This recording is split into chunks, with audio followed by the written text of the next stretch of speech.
আসি অনেক দূর, ইনস্ট্যান্ট ক্রস ফায়ার করা উচিত। ইনসিকিউর ফিল করছি আসলে। একজনকে ক্রস ফায়ার করবে এটা দেখে বাকি 100 জনের শিক্ষা হয়ে যাবে। মর্মাহত এইসব বিষয়গুলো আসলে আনএক্সপেক্টেড। সিকিউর বাংলাদেশ চেয়েছিলাম, যে বাংলাদেশে মেয়েরা সেফ থাকবে। আমি আমার দেশে যদি সেফ না থাকে আমি আর কোথায় সেফ থাকবো? আসলে আমি হোয়াট আই বিলিভ যে জ্যাম বা কোনো এক্সকিউজ আসলে কোনো মিলন মেলা বা কোনো পছন্দের মানুষদের কাছে আসা থেকে কাউকে আটকায় রাখতে পারে না। ইটস অল অ্যাবাউট আমার কতটুকু ইচ্ছা যাওয়ার। সো জ্যাম সব কিছু ঠেলে আমি এখানে আসছি বিকজ টেলিপ্যাপ প্রত্যেক বছরই আয়োজনটা করে এবং আমি প্রত্যেক বছরই থাকার চেষ্টা করি।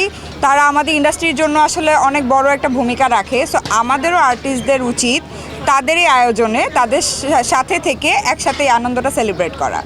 এই ভালোবাসা থেকেই আসলে এখানে আসা। আজকে কালকে আমার একটা নাটকের শুটিং ছিল, যে শুটিংটা আসলে আমি এখন 27 তারিখে নিয়ে গেছি। আমি অলমোস্ট যেদিন থেকে জানতে পেরেছি যে 25 তারিখে পিকনিক, আমি মোটামুটি এই শিডিউলটা বাদ দিয়ে সবাইকে শিডিউল দিয়েছি যে হ্যাঁ এই দিনটা আমার আমরা সেলিব্রেট করব, এই দিনে কোনো শুটিং রাখা যাবে না। হ্যাঁ, এই নাটকটা অনেক ইন্টারেস্টিং বিকজ আমি বরিশালের ভাষা একদমই পারি না, বাট এই নাটকটা আমি ফার্স্ট টাইম বরিশালের ভাষায় কাজ করেছি।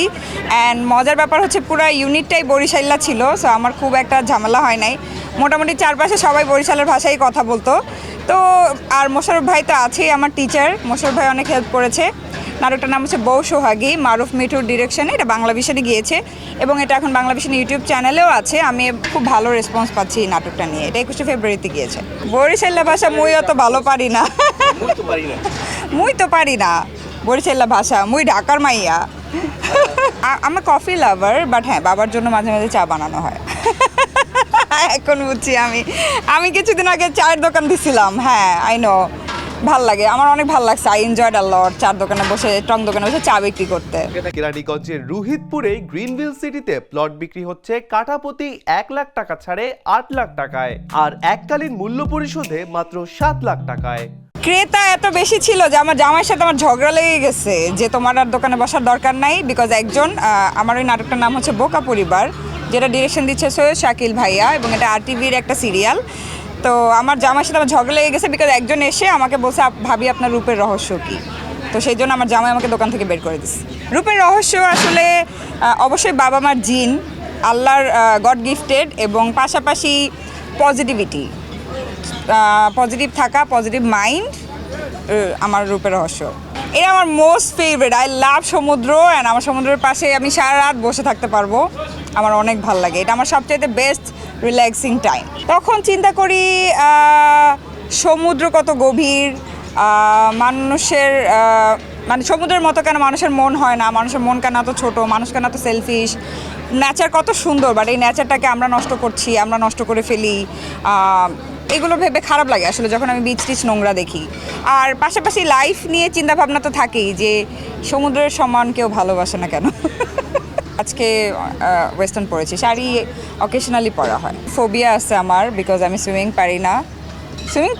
সুইমিং পুলে, বাট নদী পুকুরে পারবো বলে মনে হয় না। একটু ফোবিয়া আছে আমার, একটু ভয় লাগে, বাট তারপরেও আমি ঘুরি, আমার ভাল লাগে। ডিপেন্ডস অন নৌকাটা যদি বড় হয় ভয় কম লাগে, নৌকাটা ছোট হলে অনেক ভয় লাগে।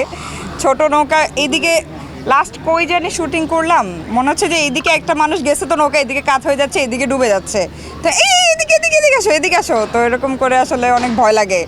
ভয় নিয়েই কাজ করা লাগে আসলে। ভ্যানে চড়তে অনেক মজা লাগে। আমি রিসেন্টলি অনেকবার ভ্যানে চড়ছি, মোশাররফ ভাই আর আমি। আমার এখন ইদানিং আমার ফেভারিট হয়ে গেছে ভ্যান, আমার ভ্যানে চড়তেই ভালো লাগে।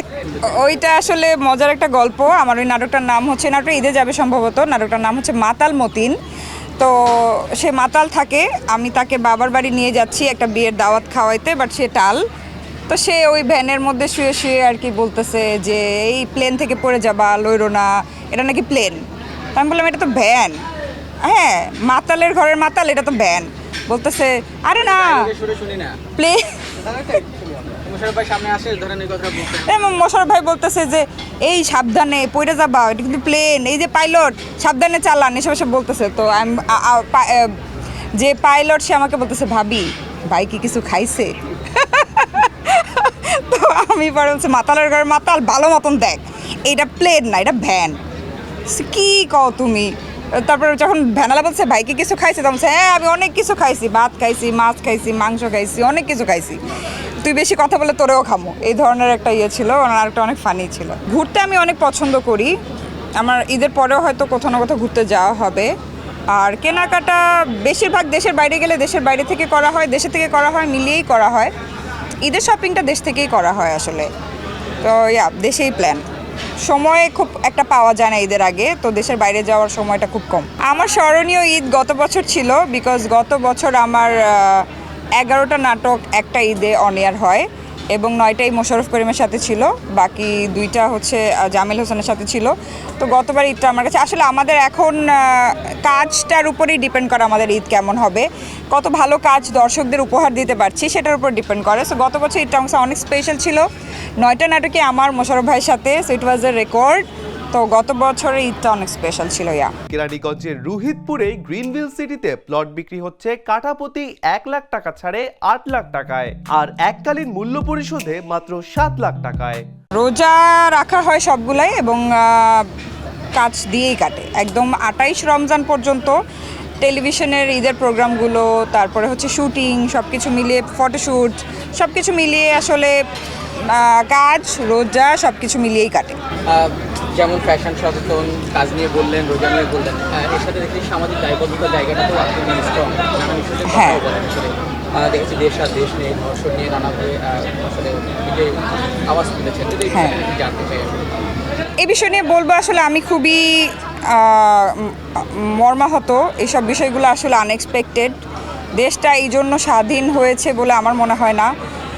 আমরা একটা আসলে সিকিউর বাংলাদেশ চেয়েছিলাম, যে বাংলাদেশে মেয়েরা সেফ থাকবে, বাট সেটার পুরোটাই উল্টা হচ্ছে, যেটা খুবই দুঃখজনক। এবং যে ডাকাতি, ছিনতাই এসবের ঘটনা ঘটছে, লিটারালি আমি এখন কাজ করতে গেলে আমার বাবা মা টেনশনে থাকে। আমার বাবা মা কেন টেনশনে থাকবে? আমি তো কাজে গেছি।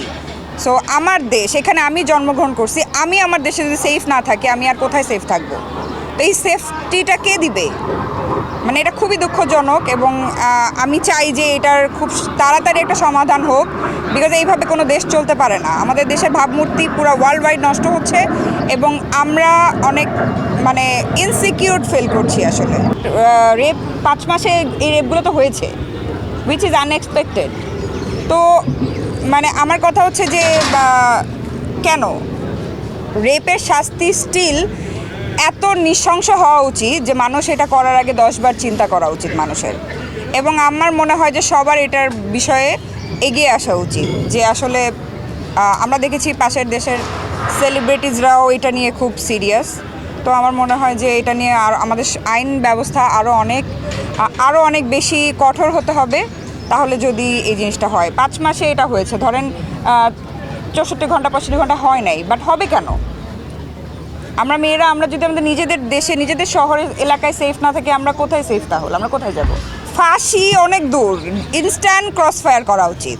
ফাঁসি পর্যন্ত যাওয়ারই কোনো দরকার নাই।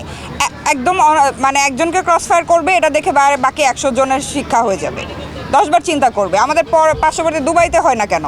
সৌদিতে হয় না কেন? তাদের শাস্তি কঠোর এই জন্য হয় না। তো এইরকম কঠোর শাস্তি দিলে অবশ্যই এটা বন্ধ হবে। আমি পোশাককে দায়ী মনে করি না, বিকজ যারা রেপ হয় গ্রামে গঞ্জে, যারা বুঝলাম আমাদের শহরে আমরা মডার্ন পোশাক পরি, বাট যখন বাচ্চারা রেপ হয়, যখন এই যে গৃহবধূ ধর্ষণ হয়, যখন গ্রামে রেপ হয়, তারা তার নিশ্চয়ই আমাদের মতো ওয়েস্টার্ন পোশাক পরে না। So it's all about psychological mentality, it's not about পোশাক। আপনারা সবাই আছেন এখানে, আপনাদের এটা মানসিকতা, যে আমার মানসিকতাটা কেমন। আমি একটা মানুষকে পজিটিভলিও নিতে পারি, আমি নেগেটিভলিও নিতে পারি। পোশাক দায়ী আমি বলবো না, বিকজ তাহলে বৃদ্ধা, তাহলে বাচ্চা, তাহলে গ্রামের মেয়েরা রেপ হইতো না। দেশে দেশে সবার সাথে দ্য নিউজ।